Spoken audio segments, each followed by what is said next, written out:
The Battle of Fredericksburg is an iconic moment in the American Civil War. Waves of Union soldiers marching towards Marye's Heights, knowing their fate once they get up to the Confederate line. It's hard to imagine what those soldiers were going through.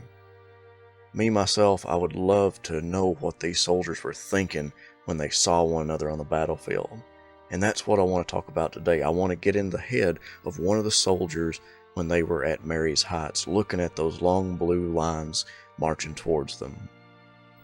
Welcome to Half History Will Travel. I'm your host, the Wilder Historian, and today I want to give you an eyewitness account to the Battle of Fredericksburg from the Confederate point of view.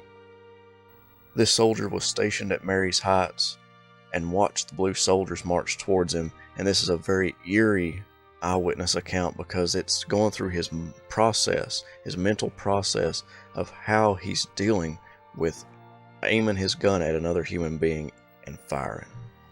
They do not call it murder when men meet to slaughter each other in battle.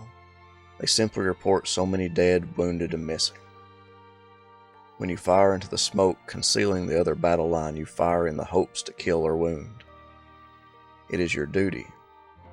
Battles cannot be won without killing, and the result of battles changes the whole system of governments. You load and fire,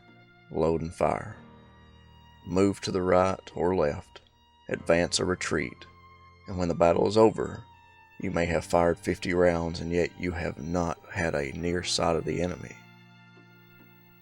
You have simply fired at him, and you cannot vouch that one single of your bullets has found a living target. But then there is the emotional revelation of seeing one of those that you kill. Here is a brigade of us in battle line across an old meadow. We have erected breastworks, and the enemy comes marching down upon us. Our artillery pieces behind us open fire on the enemy's solid columns, but they are not checked. Under the smoke we can see the effect of the shells, but they cannot halt that mass of men.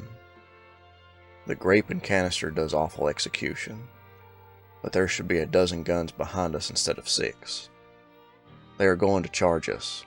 Orders run along the line, and we are waiting until every bullet, no matter if fired by a soldier with his eyes shut, must hit a foe.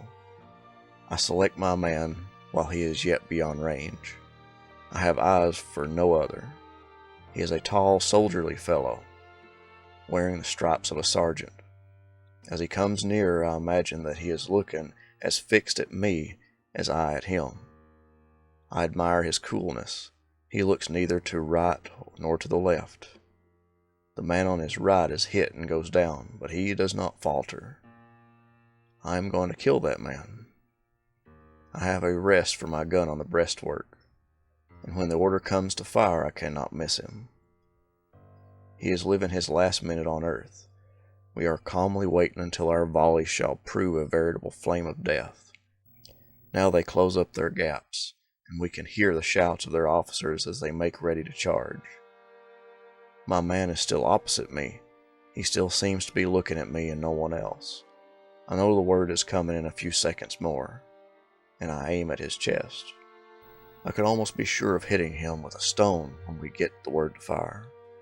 There's a billow of flame, a billow of smoke, a fierce crash, and 4,000 bullets are fired into that compact mass of advancing men.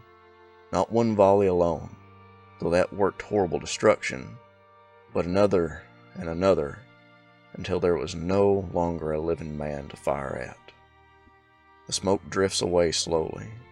Men cheer and yell. We can see the meadow before us, heaped up with dead and dying men. We advance our line. As we go forward, I look for my victim. He is lying on his back, his eyes half shut, and fingers clutching at the grass. He grasps, draws up his legs, and straightens them out again, and is dead as I pass on. I have killed my man. My bullet alone struck him, tearing that ghastly wound in his chest, and I am entitled to that honor.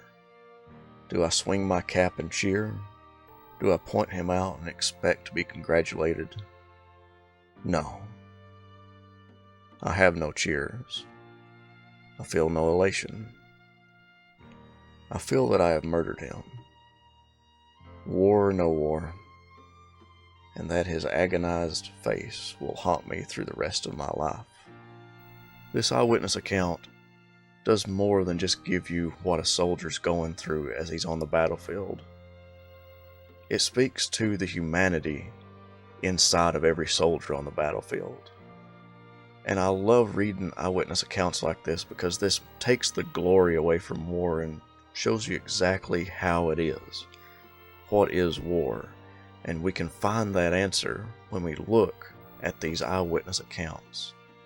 Thank you for joining me. I look forward to bringing more of these eyewitness accounts to you, and hopefully we can understand the Civil War a little bit better every time we read one of these eyewitness accounts. Have a great day.